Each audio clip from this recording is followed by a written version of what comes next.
Okay, we've done normal curve distribution and we've done central limit distribution.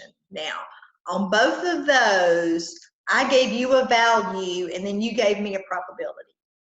Okay, so what we're going to do in this video is we're going to kind of reverse the process.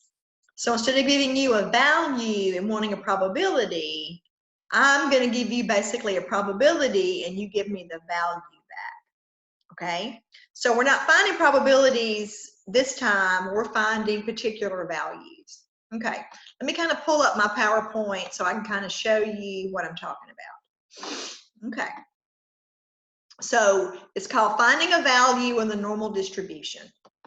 Okay, so let me kind of show you how the problem would be worded. It would say something like this. What IQ score separates the top 10% from the rest? So notice I'm asking for a probability. I'm asking you for an IQ score, a value. Okay, so when I say what IQ score is looking, when I ask you what IQ score you're looking for, that's a number. So notice what IQ score means I'm looking for a number, not a probability. Okay, so here are your steps when you're doing that. Now, step one's the same. You draw a picture. Okay, now here's the difference. When you're trying to find probability and you draw that normal curve, sometimes you shade to the right, sometimes you shade to the left, sometimes you shade between. Okay, the difference is going to be when you're finding a normal distribution, but when you're finding a value, you have to have the area shaded to the left all the time. So when you're trying to find a value and you draw your picture, you have to have the area shaded to the left. Okay, so that's why down here, look what I did. All right, I drew my regular normal curve. Now what goes in the dead center of a normal curve is the mean. And I would tell you in the problem or in the directions that the mean of IQ scores is 100. I wouldn't expect you to remember that, okay? But I ask you, what IQ score separates the top 10% from the rest? Now, I know that the top 10% would be the higher one, so I know that that right there is 10%, but remember, I'm looking for what number. So I know it's an IQ above 100, but is that 109? Is it 125? What particular IQ score would be right here? I have to have the area shaded to the left. Well, now think about it. If 10% is over here, the rest of that, 90% would be over here because 100% would be all of it. So all of it, 100% minus 10% gives me 90%. Then you change that percent to a decimal. So the area to the left would be 0.9. Then the calculator is going to do all the work. You're going to go back to second Bayes the way you normally do, but I'm going to go down to inverse norm. Now, that's like number 3 on mine. I'm not sure what it is on yours, okay? And instead of wanting 4 things, it wants 3 things. Okay, remember when you were doing probability, it wanted the left end point of your shading, the right end point of your shading, your mean, and your standard deviation. Well, when you're looking for a value, it wants 3 things. It wants the area to the left and a comma, the mean and the standard deviation. So I go to inverse norm. I type in that decimal 9 because that's my area to the left. There's my mean of 100. Remember, standard deviation IQ is 15. So I would give you those 2 values on a test. I wouldn't expect you to remember them. So instead of a left end point and a right end point, it wants the area to the left. And then when you hit enter, I just round it off to a whole number because we don't give decimals when we're giving IQ numbers.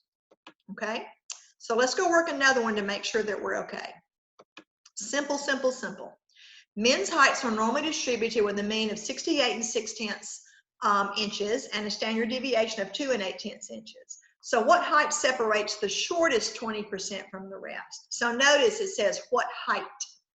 So it's asking me for a number, for a value, not for a probability. Okay, what height? Okay, so I draw my picture. All right, so there's my picture of my means in the dead center. Now think about it. That's the average height. So would short people be below that number or above that number? See, short people will be below. That's how I need to shade on the left. This would be the shortest 20%. Okay, and I have to have the area shaded to the left, and 20% is just decimal 2.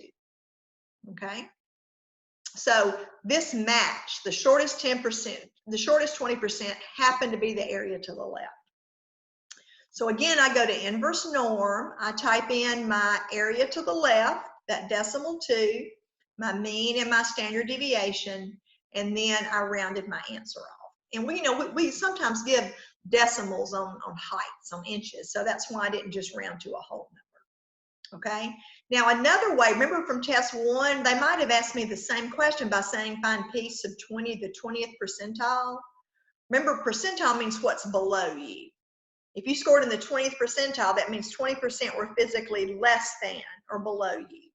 So instead of phrasing it this way and saying, what height separates the shortest 20% from the rest, I might have just said, what height is p sub 20?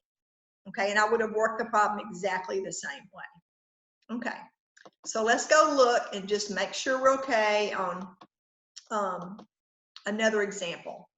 If men's heights are normally distributed with a mean of 68 6/10 inches and a standard deviation of 2 8/10 inches, like we talked about before, what are the height requirements of the Air Force if they only exclude, in other words, don't take the shortest 2.5% and the tallest 2 5/10% of men?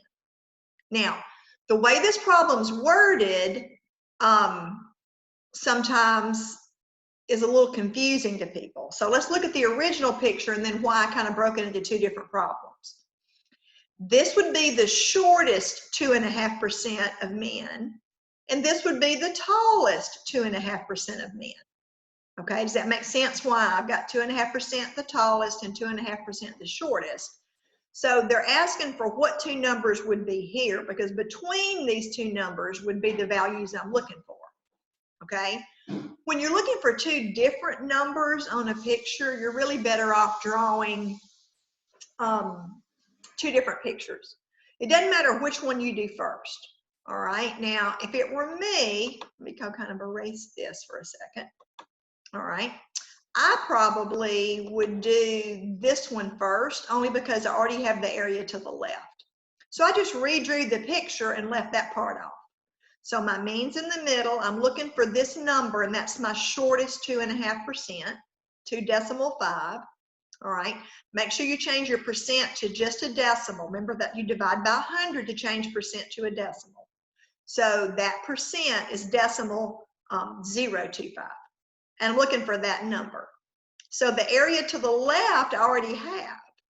So inverse norm, area to the left, there's my mean, there's my standard deviation. When I hit enter, I get about 63 1/10 inches. All right, so I know that that number right there is about 63.1, decimal 1. Now, how do I get this number? Well, again, I redrew the picture, only this time I'm leaving this part off. So I have my normal curve, that would be my tallest 2 5/10%. I'm looking for the number right there. But remember, I have to have the area shaded to the left. So if this is 2.5%, how did I know that that was 97.5%? Okay, I said 100% minus this, and that's how I got that. All of it's 100%. So if 2.5 is on the right, 100 minus that, 97.5% would be on the left. Then make sure you change that percent to a decimal. And again, I do inverse norm. There's my area to the left of the value that I'm looking for. There's my mean and there's my standard deviation. So that number right there would be 74 1/10 inches. So the answer to the question is, if they accept people except for this and except for that, they'd be accepting people between 63 1/10, the number I got there, and 74 1/10, the number I got there. But when you're looking for 2 different values, you're really better off drawing 2 different pictures. Okay, so remember what I said. Okay, when you're looking for a value, you shade the area to the left of the value for which you're looking. So you draw your regular normal curve, put your mean in the middle, make sure you have the area shaded to the left, okay? And then you go to second theirs and find inverse norm. It wants 3 numbers in that parenthesis, the area to the left, comma, the mean, comma, and the standard deviation. okay? So now you know how to work a problem when I give you the value and I want the probability, or when I give you the probability and I want the value. And again, go try your homework. If you have any trouble with it, then make sure you email me and let me know. And remember, we have the Zoom meetings on Tuesdays. So you're also welcome to come to those Zoom meetings on Tuesdays.